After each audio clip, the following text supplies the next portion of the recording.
अस्सलाम वालेकुम नाजरीन, सकलैन अमन आपसे मुखातिब है। नाजरीन, इस वक्त CIA सेंटर में मौजूद हैं, जहां पर पाकिस्तान के सेनेटर, पाकिस्तान तहरीक इंसाफ के सीनियर तरीन रहनुमा आजम स्वाति को गिरफ्तार करके रखा गया है।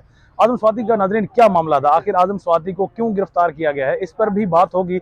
और आज चूंकि मुतवक्के है, उनकी रिहाई मुतवक्के है, कल इस्लामाबाद हाई कोर्ट की जानिब से उनकी जमानत मंजूर की गई थी, तो इसी हवाले से आज यहाँ पर PTI के सपोर्टर्स भी बड़ी तादाद में मौजूद हैं, जो उनकी रिहाई के वक्त उनके इस्तकबाल के लिए, उन्हें रिसीव करने के लिए यहाँ पर मौजूद हैं।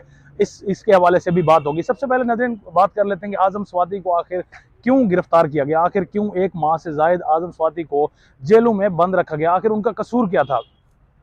नाज़रीन, उनका कसूर सिर्फ और सिर्फ यह था कि रिजीम चेंज के बाद जिस तरीके से PDM गवर्नमेंट को लाया गया, जिस तरीके से पाकिस्तान के उस वक्त के आर्मी चीफ जनरल बाजवा ने अपना रोल प्ले किया, तो इसी हवाले से आजम स्वाति अक्सर उनके खिलाफ बातें करते हुए दिखाई देते थे। इसी हवाले से नाज़रीन उन्होंने एक ट्वीट किया था, आजम स्वाति ने, पाकिस्तान के सीनियर तरीन रहनुमा ने। उस ट्वीट में उन्होंने कंग्रेचुलेट किया था, उन्होंने मुबारकबाद दी थी जनरल बाजवा को कि ये जो रिजीम चेंज किया है आपने, इस रेजिम चेंज के बाद जिस तरह से पाकिस्तान की मुईशत की जो हालत हुई है, तो इसके जिम्मेदार बाजवा साहब आप हैं। और इसी हवाले से उन्होंने मुबारकबाद दी थी जनरल बाजवा को।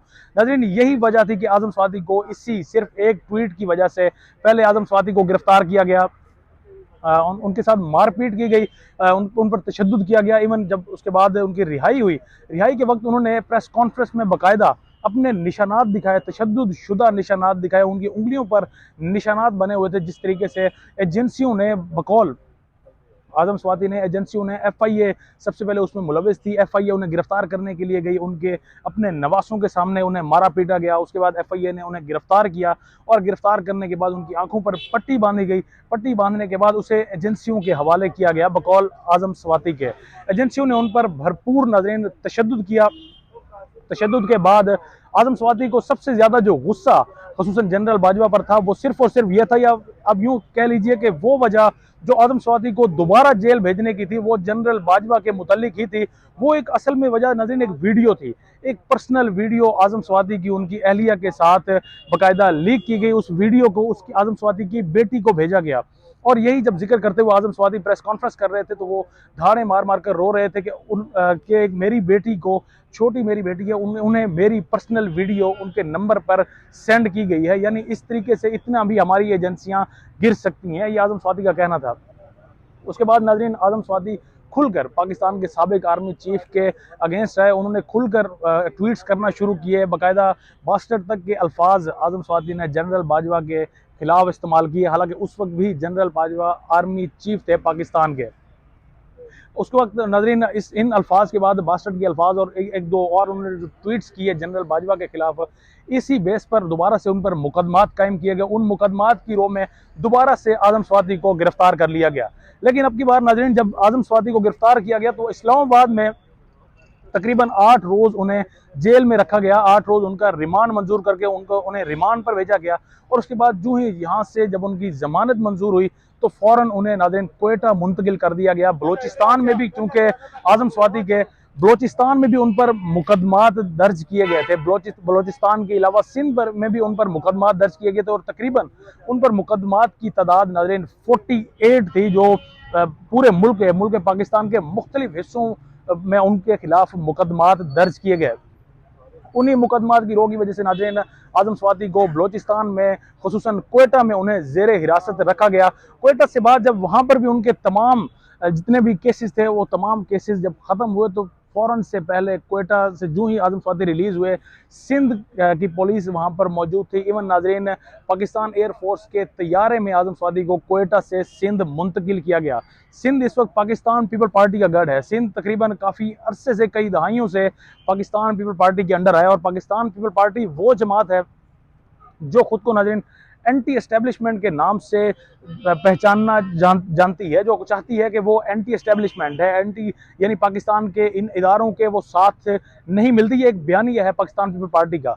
लेकिन उसी सिंध में एयरफोर्स का हेलीकॉप्टर आजम स्वाति को बलोचिस्तान से सिंध मुंतकिल करता है। उसके बाद नाज़रीन सिंध हाई कोर्ट में भी आजम स्वाति के खिलाफ जितने भी मुकदमात थे, उन मुकदमात को सिंध में भी आज़म स्वाति के मुकदमात ख़त्म हुए, लेकिन उसके बाद इस्लामाबाद में, यानी इस वक्त पाकिस्तान का कैपिटल है, वहाँ आज़म स्वाति के मुकदमात अभी ज़ेर समाअत थे। यानी सिंध के बाद आज़म स्वाति को दोबारा से इस्लामाबाद मुंतकिल किया गया। इस्लामाबाद के CIA सेंटर में आज़म स्वाति को गिरफ्तार करके, इवन अभी तक गिरफ्तार करके रखा गया है। लेकिन इस हवाले से नाज़रीन एक बड़ी पेशरफ्त कल हमें देखने में नजर आई है, जब कल इस्लामाबाद हाई कोर्ट में आज़म स्वाति की जमानत को मंजूर किया गया। हालांकि इससे पहले सेशन कोर्ट में उनकी जमानत की दरखास्त को मुस्तरद किया जा चुका है, क्योंकि सेशन कोर्ट में वाज़े तौर पर जो जज साहब थे, जज साहब के वाज़े तौर पर जो रिमार्क्स थे वो ये थे कि एक शख्स जो 2 बार अपने उसने जुर्म को 2 बार दोहराया है तो उसकी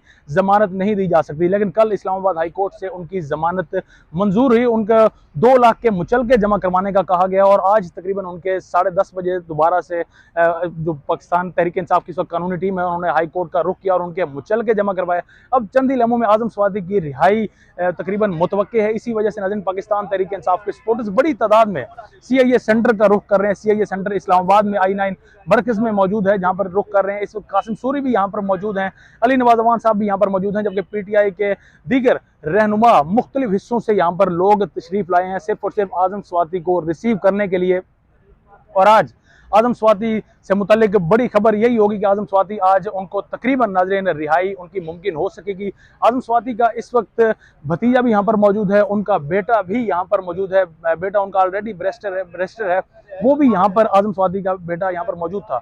लेकिन नाज़रीन एक सवाल अभी भी तकरीबन सब पाकिस्तानियों के माइंड में होगा कि क्या आज़म स्वाति जब रिहा होंगे तो रिहा होने के बाद क्या दोबारा से वो जनरल बाजवा के खिलाफ जिस तरह से उन्होंने कैंपेन की, जिस तरह से उन्होंने ट्वीट्स किए, क्या वो उस रविश को बरकरार रखेंगे या वो उससे एक कदम एक स्टेप पीछे जाएंगे? तो इसी वाले से जब कल आज़म स्वाति के भतीजे शाहिद स्वाति से गुफ्तगू की गई तो शाहिद स्वाति ने वाज़े तौर पर कहा है कि जनरल बाजवा को वो अब भी पाकिस्तान का गद्दार और जालिम करार देते हैं, और जनरल बाजवा के खिलाफ ना उनकी ज़बानें, ना उन्होंने पहले उनके खिलाफ बोलना कम किया है और ना ही अब करेंगे। आज़म स्वाति जो जिन्होंने ट्वीट्स किए वो ट्वीट्स अपने पहले भी अपने ट्वीट्स पर कायम है, और अब रिहाई के बाद भी वो अपने उसी मौक़िफ़ पर कायम रहेंगे। यानी आज़म स्वाति और स्वाति फैमिली अपने मौक़िफ़ से पीछे हटने को बिल्कुल तैयार नहीं है। तो इसी हवाले से नाज़रीन अब की पेशरफ्त बहरहाल यही है कि आज़म स्वाति चंद ही लम्हों में उनकी रिहाई मुमकिन हो सकेगी। उनकी रिहाई के मनाज़िर भी अपने सामीन तक, अपने नाज़रीन तक पहुँचाएंगे। तब तक के लिए अपने मेज़बान सकलैन अमाना को इजाज़त दें। अल्लाह निगहबान।